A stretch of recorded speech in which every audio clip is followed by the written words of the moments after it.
मानस शंका समाधान में आज 21वां प्रश्न सुदर्शन चोपड़ा का है, जिसमें उन्होंने श्री प्रेमाचार्य शास्त्री जी ने बड़ा सुंदर उसका उत्तर दिए हैं। उनका प्रश्न है कि नारद मुनि राम से पूछते हैं, जब मैं विवाह करना चाहता था तो आपने मुझे करने क्यों नहीं दिया। इस पर राम कहते हैं कि काम, क्रोध, लोभ, मोह, मद, मोह अथवा अज्ञान की प्रबल सेना है। इसमें माया रूपी स्त्री तो अत्यंत दारुण दुख देने वाली है। स्त्री सारे अवगुणों की मूल है और सारे दुखों की खान है। उससे ब्याह नहीं करना चाहिए। इतना नफरत करते हैं तुलसीदास जी नारियों से। ये प्रश्न किया है, आक्षेप किया है। अब इसका उत्तर बड़ा सुंदर है, सुने ध्यान से। प्रेमाचार्य शास्त्री जी कहते हैं कि अच्छा चोपड़ा महाशय, इस नारी विषयक चकचक को जाने दो, छोड़ो इसे, आओ अब कुछ और बात करें। रसगुल्ला, चमचम, रसमलाई, कलाकंद, घेवर, बर्फी, इमरती आदि मिष्ठानों के बारे में तुम्हारे क्या विचार है। विचार क्या? इनमें से किसी भी मिष्ठान के बस सामने आने भर की देर है, फिर तो या तुम नहीं या वह नहीं वाली रफ्तार से रफ्ता रफ्ता उसे उदरस्त कर डालने में चंद सेकंड ही लगाओगे। क्यों, ऐसा ही है ना। परमात्मा भला करें, तुम और तुम्हारा हाजमा बदस्तूर कायम रहे। परंतु कल्पना करो, मिष्ठान के अति सेवन से तुम मधुमेह की लपेट में आ जाओ और वैद्य अथवा डॉक्टर तुम्हें उपचार के तौर पर मीठा खाने की सख्त मनाही कर दे तो करोगे? झंख मारोगे या जिंदा रहने के लिए मिष्ठान से परहेज करोगे? नहीं करोगे तो बेमौत मारे जाओगे। चोपड़ा महाशय, तुम्हारे सड़ियल आक्षेप का समाधान बस इसी रहस्य में अंतर्निहित है। तुम्हारे प्रश्न में ही उत्तर छिपा है। कैसे? जरा समझने का प्रयास करो। नारी तो ब्रह्मांड की नियामिका आद्याशक्ति का अंश होने के कारण सर्वगुण संपन्न है, समादरणीय है। इसमें अणुमात्र भी संदेह का अवकाश नहीं है। नारी की अद्भुत महिमा का प्रस्थापक होने के कारण गृहस्थाश्रम चारों आश्रमों में महनीय स्थान रखता है। धन्यो गृहस्थाश्रमः कहकर शास्त्रकार इसी तथ्य की ओर संकेत करते हैं। ऐसी स्थिति में भला मर्यादा पुरुषोत्तम श्री राम नारी की निंदा कर ही कैसे सकते हैं। वहाँ नारी निंदा का कोई पूर्वापर प्रसंग भी तो नहीं है। वहाँ तो प्रश्न करता है नारद मुनि। मुनि अर्थात संसार से विरक्त निवृत्त मार्गी एक महात्मा जो माया से सर्वथा विमुक्त है। और जो श्री राम का उत्तर भी एक मुनि के लिए ही है, न कि सर्वसाधारण के लिए।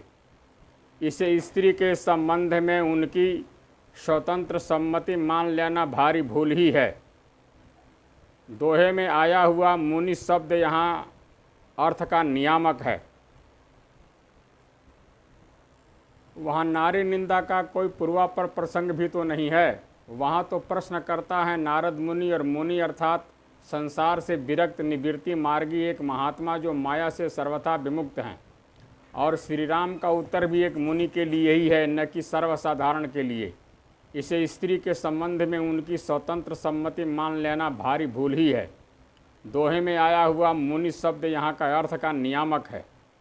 अवगुण मूल शूल प्रद परमदा सब दुख खानी, ताते किन निवारणा मुनि मैं यह जिय जान।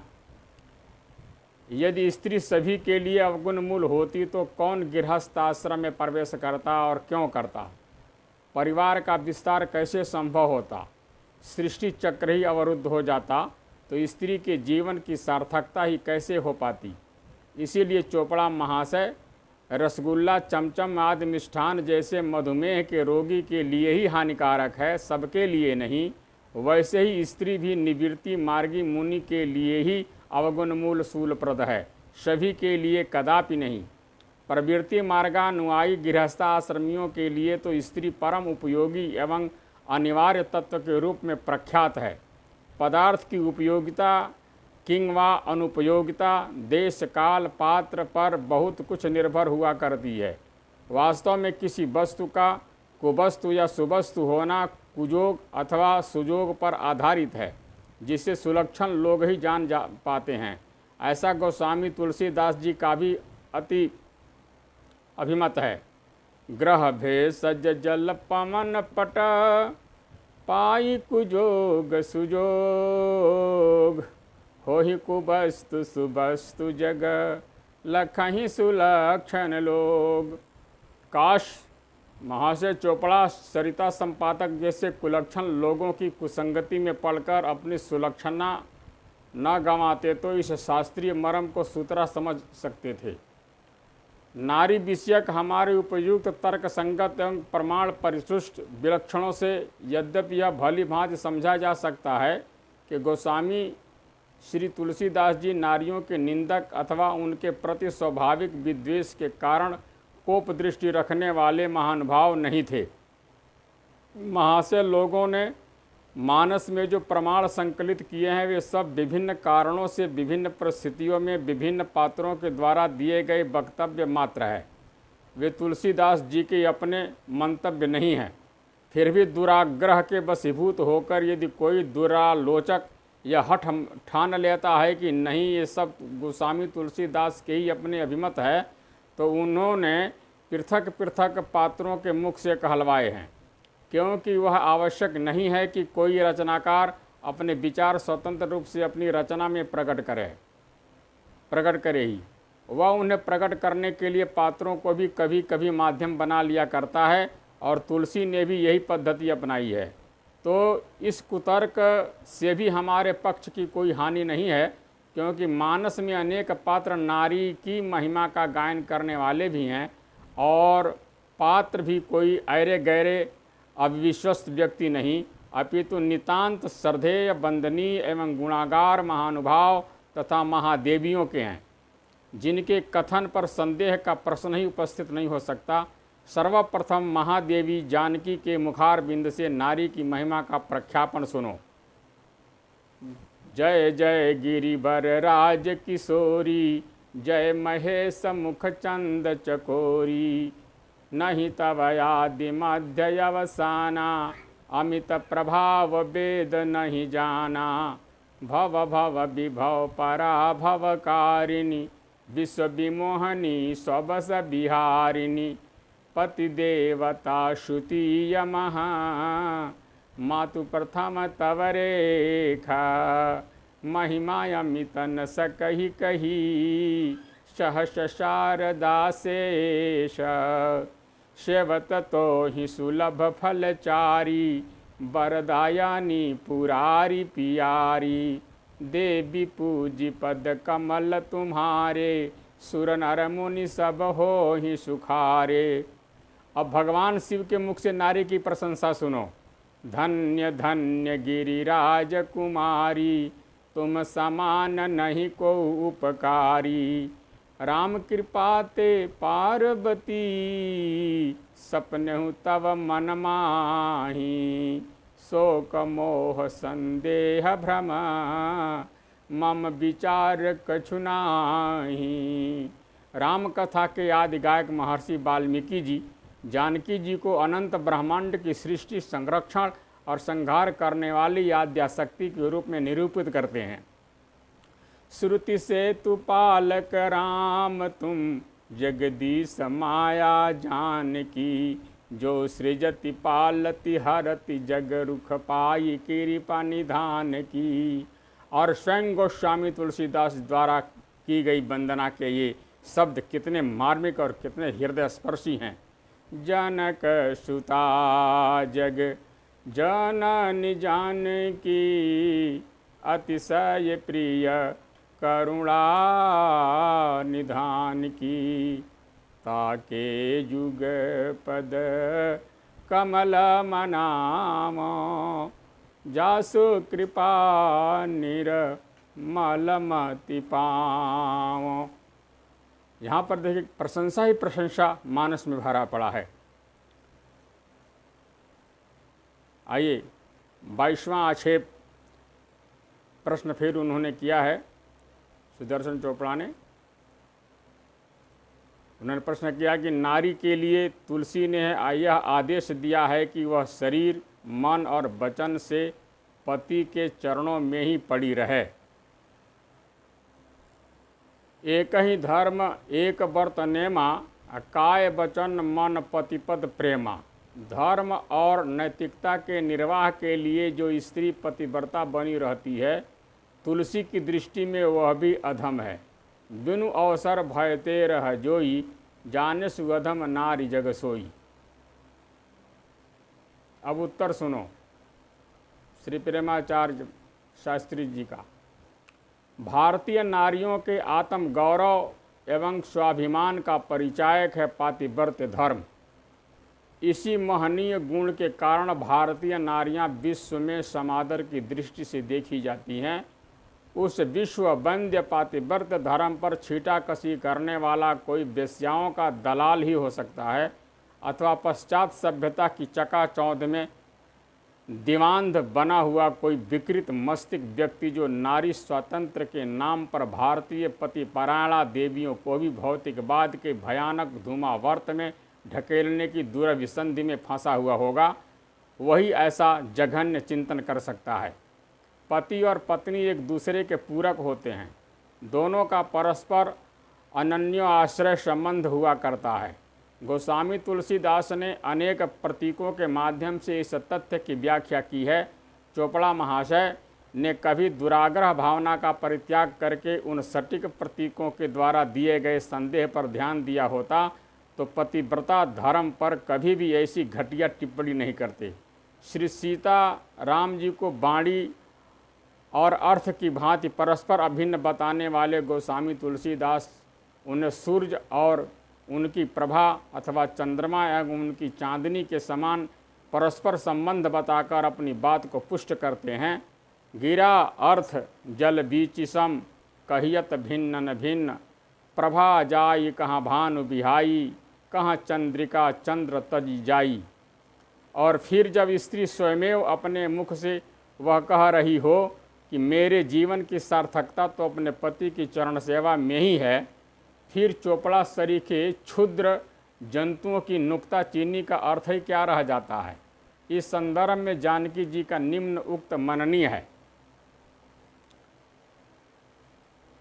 सबई भांति तिय सेवा करी हों, मार्ग जनित सकल श्रम हरि हों, पाए पखारी बैठ तरु छाही, करिहूँ बाई मुदित मन माही। गोस्वामी तुलसीदास ने पतिव्रताओं की स्थितियों के अनुसार 4 श्रेणी मानी है। यथा उत्तम, जो अपने पति के अतिरिक्त किसी अन्य पुरुष का स्वप्न में भी स्मरण नहीं करती।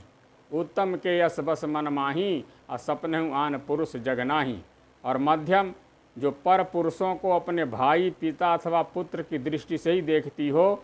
मध्यम पर पति देखें ही कैसे, भ्राता पिता पुत्र निज जैसे।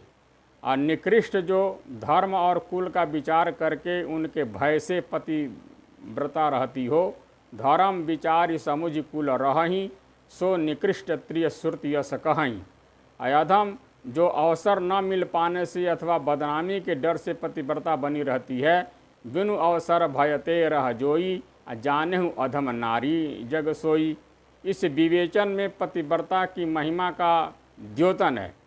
गोस्वामी तुलसीदास का अभिप्राय यह है कि पतिव्रता होना स्त्री के लिए सर्वाधिक महत्वपूर्ण है।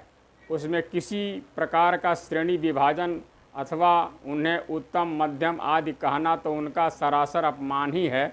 हाँ, परिस्थितियाँ तथा कारण उत्तम मध्यम अधम अवश्य हो सकते हैं अतएव चोपड़ा महाशय को ज्ञात होना चाहिए कि उक्त प्रकरण के कारणों को ही उत्तम, मध्यम आदि कहा गया है, न कि पतिव्रताओं को। जैसे कीचड़ से उत्पन्न होकर भी कमल निंदनीय अथवा अधम नहीं कहा जाता है, उसी प्रकार धर्म, लोक लाज किंबा अन्य किसी भय के कारण भी पातिव्रत का होना कदापि ग्रहणीय नहीं हो सकता है, और ना ही इन कारणों से होने वाली पतिव्रता अधम कही जा सकती है। समझ गए ना। अब 23वां प्रश्न फिर है। 23वां प्रश्न में इसी प्रकरण में चोपड़ा महाशय ने एक चंडू खाने को उड़ान भरी है। वह कहता है कि स्त्री को चूंकि गोस्वामी तुलसीदास ने दोषों से भरी दुर्गुणों की पिटारा की तरह वर्णन किया है, अतः समाज में यह भावना पनपी कि इतनी बुरी और गलत चीज़ अपनाई जाए तो क्षतिपूर्ण में बहुत धन और सामान लिया जाए। इस क्षतिपूर्ति का नाम ही दहेज है। इसीलिए तुलसी ने दहेज प्रथा की पुष्टि में कोई कसर नहीं छोड़ी। एक कैसा प्रश्न करता है, अब इसका उत्तर सुनो। बाहर चोपड़ा, तुमने तो लाल बुझक्कड़ को भी मात कर डाला। दहेज को क्षतिपूर्ति का नाम देते समय तुम्हें यह भी ख्याल नहीं रहा कि इसकी लपेट में तुम्हारी माँ, पत्नी, बेटी, बहन, पुत्र, वधू आदि सभी तुम्हारी अपनी कही जाने वाली स्त्रियां भी आ रही हैं। क्या वे सभी पापों और अवगुणों की खान थी जिन्हें तुम्हारे पिता से लेकर पुत्र तक तुम सबसे क्षतिपूर्ति में दहेज से लेकर अपनाया था? बुद्धिहीनता की भी तुमने सचमुच हद कर डाली। महाशय जी, दहेज क्षतिपूर्ति नहीं है, अपितु कन्या का स्वत्व है जो पिता प्रसन्नतापूर्वक ब्याह के समक्ष अपनी पुत्री को सौंपता है। हिंदू धर्मशास्त्र के अनुसार पुत्रों की भांति पुत्रियां भी अपने पिता की संपत्ति के समान अधिकार रखती हैं। मनु कात्यायन आदि स्मृतिकार जो विभिन्न अवसरों पर यावत जीवन पुत्री को दिए जाने वाले धन का विभिन्न नामों सहित इस प्रकार उल्लेख करते हैं। अधन्य ध्यायत्वा हनिकम वत दत्तम व पीर्त कर्मणि भातृ मातृ पितृ प्राप्तम खड्विधम स्त्री धनम स्मृतम। अर्थात स्वाधीन 6 प्रकार का कहा गया है। विवाह के अवसर पर विवाह वेदी के निकट दिया गया धन जिसे अधियज्ञ कहा जाता है, और दूसरा अवाहनिक नामक धन है। वह धन जो कन्या विवाह के अनंतर ससुराल वाले जाते समय दहेज के रूप में अपने साथ ले जाती है। कन्या की प्रसन्नता के लिए संतति जन्मादि के समय जो धन दिया जाता है वह प्रीतिकर नामक धन है, तथा त्यौहार आदि के अवसर पर पिता, माता अथवा भाई द्वारा दिया गया धन। ऐसी स्थिति में पिता एवं भाई द्वारा जो धन स्त्री को दहेज रूप में प्राप्त होता है, उसकी कटु आलोचना करने वाला स्त्रियों का हित चिंतक कैसे हो सकता है? यह तो नारियों के वैध अधिकार पर सरासर आक्रमण ही कहा जाएगा। हाँ, जो दहेज वर पक्ष की ओर से मांग कर लिया जाता है अथवा विवाहित कन्या को अनेक प्रकार से तंग करके मार पीट करके पिता से जबरदस्ती जो धन वसूल किया जाता है, वह क्रूर कर्म हजार मुख से निंदनीय है। यदि चोपड़ा महाशय का अभिप्राय इस जघन्य पाप से है तो हम सर्वांश से उनसे सहमत हैं। यह घोर कर्म जो सामाजिक अभिशाप बनकर हिंदू समाज के लिए कलंक बनता जा रहा है, तुरंत बंद होना चाहिए। किंतु राजा जनक ने अथवा हिमांचल ने अपनी पुत्रियों के विवाह के अवसर पर जो उपहार दिए थे, उनमें से ये किसी भी वस्तु के लिए वर पक्ष की ओर से कोई मांग नहीं की गई थी। कन्याओं के पिताओं ने स्वेच्छा से और प्रसन्नता से ही दहेज की वस्तुएं प्रदान की थी, न कि किसी दबाव में आकर उन्हें व्यवस्था पूर्वक देनी पड़ी थी। हिमांचल ने तो शिव भगवान से सुस्पष्ट कहा है कि आप तो पूर्ण काम है, आपको यद्यपि कुछ भी नहीं चाहिए, तथापि मैं अपनी पत्नी मैना सहित आपको प्रणाम करता हूँ और यह सब स्वीकार कर लेने की प्रार्थना करता हूँ। दासी दास तुरग रथ नागा धेनु बसन मणि वस्तु विभागा। अन्न कनक भाजन भरि जाना, दाइज दिन्ह न जाई बखाना। दाइज दियो बहु भांति पुनि कर, जोरि हिम भूधर कहो। का देव पूरन काम शंकर, चरण पंकज गहि रह्यो। शिव कृपा सागर ससुर कर, संतोष सब भांति ही कियो। पुनि गहे पद पाथो जमयना, प्रेम परिपूरन हियो। यहाँ कहीं जोर जबरदस्ती, हठ अथवा दुराग्रह की गंध भी नहीं है, जो इसे क्षतिपूर्ति जैसा अशिष्ट और घटिया नाम दिया जा सके। 24वां आक्षेप उन्होंने एक और कर दिया है, प्रश्न कर दिया है सुदर्शन चोपड़ा ने। उसने कहा कि अपने लेख के उपसंहार में महाशय चोपड़ा ने सर्वथा अप्रासंगिक रूप से अपना ऐतिहासिक, दार्शनिक, पौराणिक ज्ञान बघारा है और इस कुचेष्टा में कई पन्ने काले कर डाले हैं।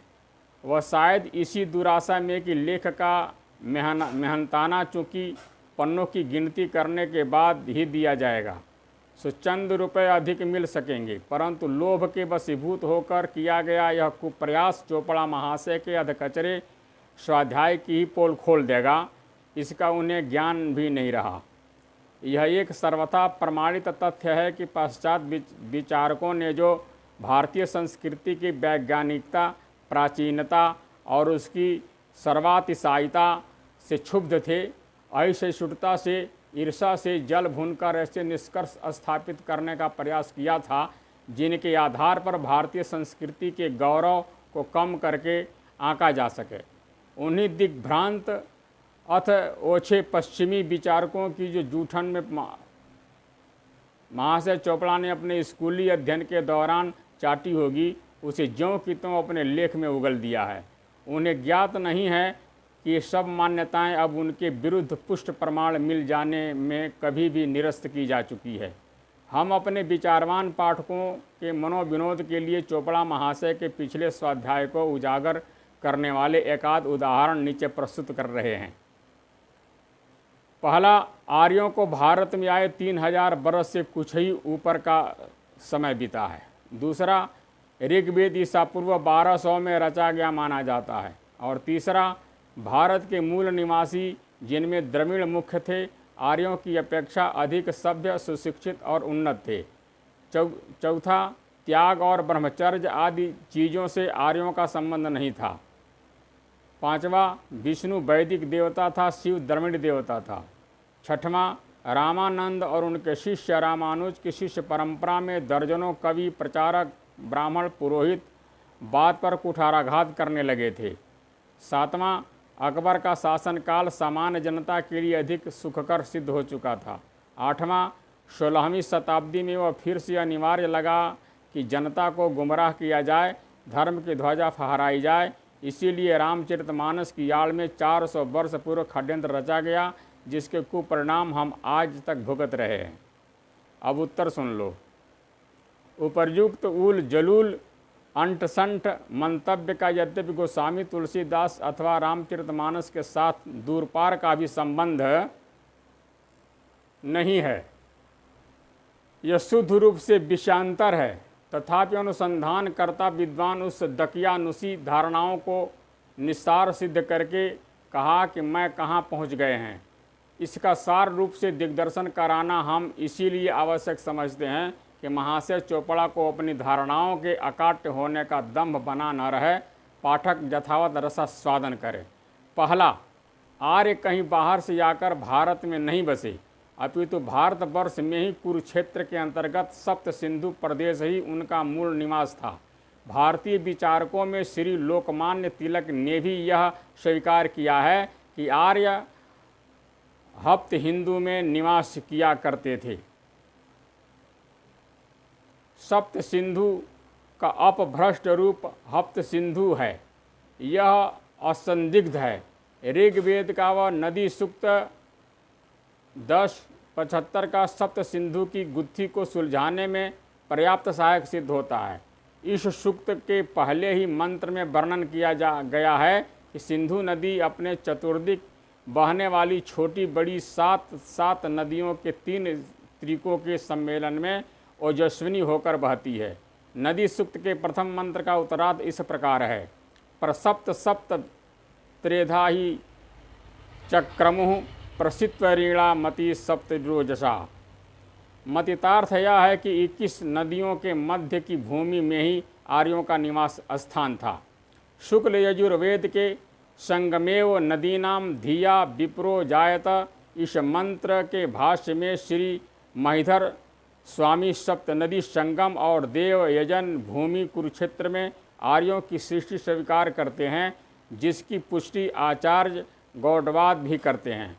कुरुक्षेत्र भूमि की 7 नदियों के नाम इस प्रकार हैं: सरस्वती, बैतरणी, मंदाकिनी, मधुस्रवा, दृष्द्रति, कौशिकी और हैरण्यवती। इन नदियों से सुवेष्टित प्रदेश को ही ब्रह्मावर्त प्रदेश भी कहा गया है। आधुनिक गवेषक अंधेरे में तीर चलाकर जिन स्वीडन, काकेशस, तुर्किस्तान, आल्पस, आर्मीनिया आदि स्थानों को आर्यों का मूल निवास सिद्ध करने का प्रयास करते हैं, विश्व के आदिम ग्रंथ ऋग्वेद में इनका कहीं भी उल्लेख नहीं मिलता। इसीलिए मनु के तंग देव निर्मितम देशम आर्यावर्त प्रचक्षते इस वचन ही टीका में कलुक भट्ट आर्यावर्त शब्द की व्याख्या करते हैं। आर्या यत्र आवर्तन्ते पुनः पुनः उद्भवन्तीत्यर्थः, अर्थात आर्य यहाँ पुनः पुनः जन्म ग्रहण करते हैं, इसलिए यह स्थान आर्यावर्त कहा जाता है। आर्यों के मूल निवास की सिद्धि में भौगोलिक तथ्य ही प्रधान तथा आधार है और तदनुसार सप्त सिंधु प्रदेश के अंतर्गत कुरुक्षेत्र को ही आर्यों का मूल निवास स्थान मानना न्याय संगत है। दूसरा, जो ऋग ईसा पूर्व 1200 में नहीं महाशय जी, यह कम से कम ईसा पूर्व 25,000 में रचा गया है।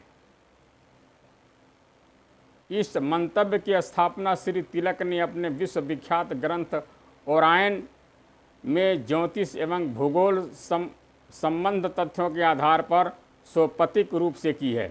डॉक्टर याकोबी ने ज्योतिषीय प्रमाणों के आधार पर वेदों का रचना काल 450 ईसी पूर्व सिद्ध किया था। उसी शैली पर श्री शंकर बालकृष्ण दीक्षित ने शतपथ ब्राह्मण के निम्नलिखित प्रमाण के आधार पर वेदों का समय 5500 वर्ष पूर्व सिद्ध किया। एकम द्वैते त्रीणि चत्वारिति वा अन्यानि नक्षत्राणि अथेता यो भोष्टा यत् कीर्तिका अस्तद भूमा भेद यद्वीपी तस्मात् कीर्तिका स्वादधित यताह में प्राच देशिषु च चवंतते सर्वाणि हवा नक्षत्राणि प्राच्यई दिशि सच्यवंते। शतपथ इस प्रमाण से कीर्तिकाओं का पूर्वीय बिंदु पर उदित होना वर्णित है। दीक्षित जी के मतानुसार एक समय था जब बसंतित भव भी कीर्तिका नक्षत्र में पड़ता था, जबकि आजकल पूर्वा भाद्रा में पड़ता है। अर्थात बसंतोद्भव 4.5 नक्षत्र पीछे हट आया है।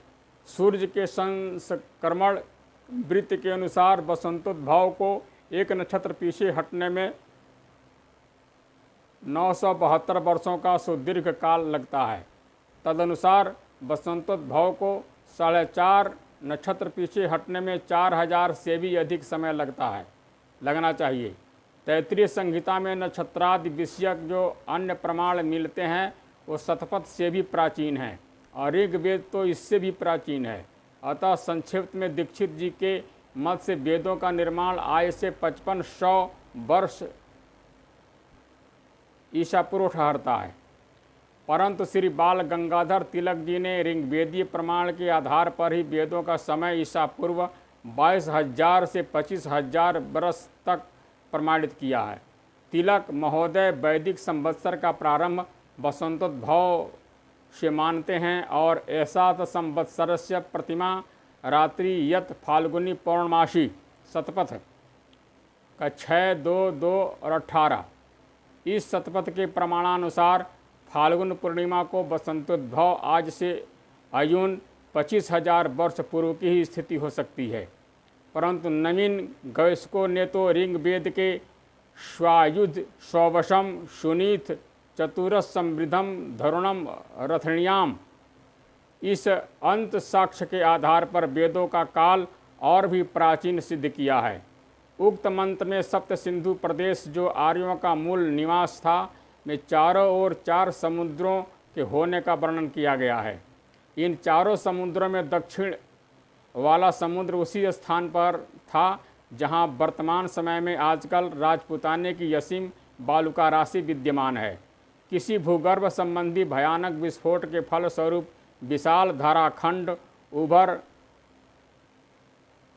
ऊपर उभर आया और समुद्रीय जल भूगर्भ के विलीन हो गया। सरस्वती नदी के पलश प्रसवरण में प्रकट होकर विनशन में लुप्त हो जाने का भी जो वर्णन वैदिक वाङ्मय में उपलब्ध होता है, उसका भी यही स्वारम्य है। ऐसी उथल पुथल 2-4 दिन अथवा 2-4 वर्षों में होनी संभव नहीं है। इतने महान प्राकृतिक उपल्लों के अनंतर उस स्थान पर पुनः सृष्टि का विकास हो पाना यह विस्तीर्ण कालावधि का ही परिणाम है। इसके लिए न्यून 30-40 हजार वर्ष तो अपेक्षित है ही, किंतु वेदों के प्रादुर्भाव काल के संबंध में सनातन मत तो सर्वविदित ही है। अनादि निधना नित्या वाग सृष्टा स्वयं भुआ। इस मत पर आस्था रखने वाले मनुष्यों का तो मत यह है कि वेद अनादि अनंत होने से सनातन है, उन्हें काल की सीमाओं से बांधा ही नहीं जा सकता। और तीसरा प्रश्न का उत्तर सुनो। जिस आर्य जाति के पास विश्व मानव को सभ्यता का पाठ पढ़ाने वाला अनुपम वैदिक साहित्य हो, उनकी सभ्यता और शिक्षा पर संदेह करते हुए यह कहने का दुस्साहस कि आर्य जाति का त्याग और ब्रह्मचर्य के साथ कोई संबंध नहीं था, सरासर उन्मत्त प्रलाप तो है ही, लेखक के स्वाध्याय दारिद्र्य को प्रकट करने वाला भी है। चौथे प्रश्न का उत्तर सुनो। वेदों के शताधिक अंतः साक्ष्य विष्णु और शिव दोनों को वैदिक देवता सिद्ध करने वाले हैं। शिव को द्रविड़ देवता बताना पश्चिमी विचारकों के कुराफात है, जिसे चाटकर चोपड़ा ने ज्यों का त्यों उगल दिया है। पांचवें प्रश्न सुनो। श्री रामानुजाचार्य को स्वामी रामानंद का शिष्य बताना सिद्ध कर रहा है कि महाशय चोपड़ा ने धार्मिक परंपराओं के इतिहास को भी फूटी आंखों से भी नहीं देखा है। विभिन्न संप्रदायों का कर्मिक विकास एवं उनकी मान्य धारणाओं का तात्पर्य विस्तार जिस सूक्ष्म पद्धति से हुआ है, उसका यथार्थ बोध प्राप्त करने के लिए जिस धैर्य और तत्परता की आवश्यकता होती है, महाशय चोपड़ा में उसका नितांत अभाव है। वैष्णव के सर्वमान्य सिद्धांत विशिष्टाद्वैत को वैदिक स्वरूप प्रदान करके उसे जन जन तक पहुंचाने का स्मरणीय कार्य करने वाले श्री रामानुजाचार्य का जन्म ईस्वीय सन 1016 में मद्रास प्रांत के अंतर्गत पेरुम्बदूर में हुआ था। इनके उपास्य श्री लक्ष्मी नारायण थे। इनकी मान्यता अनुसार जीव और प्रकृति में विशिष्ट नारायण ही परात्पर पुरुष हैं। छठवां प्रश्न का उत्तर। श्री रामानंदाचार्य तो इनसे 300 से भी अधिक वर्ष बाद 14वीं शताब्दी में हुए और विशिष्टाद्वैत सिद्धांत पर आस्था रखते हुए भी श्री राम को परम पुरुष मानने वाले आचार्य थे। कबीर, दादू, रजब आदि संत कवि इन्हीं के शिष्य थे, रामानुज के नहीं। इस विशुद्ध ऐतिहासिक तथ्य से अनभिज्ञ चोपड़ा महाशय न जाने क्या उलुल जुलुल बकवास किए जा रहे हैं। सातवें प्रश्न का उत्तर।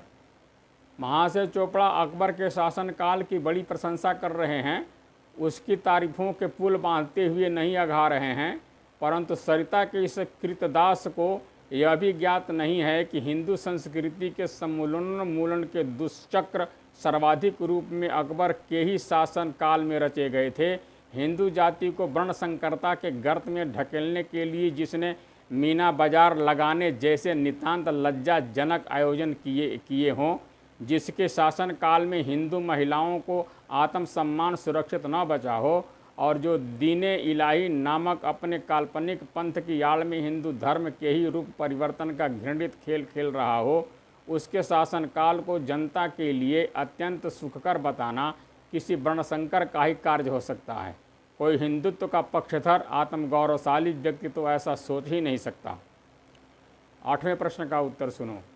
उसी यावनी षड्यंत्र से पराभूत हिंदू जाति को गोस्वामी तुलसीदास ने 16वीं शताब्दी में आत्मसम्मान का जो पाठ रामचरितमानस के माध्यम से पढ़ाया था, वर्तमान स्वराज एवं हमारी सांस्कृतिक जागृति उसी का सुफल है। चोपड़ा महाशय, यदि आप में कुछ भी कृतज्ञता का भाव अवशिष्ट है, यदि आप आमूल चूल कृतज्ञ नहीं हुए हैं, तो हिंदू समाज पर तुलसीदास जी के महान उपकार जो माथा झुकाकर स्वीकार करो।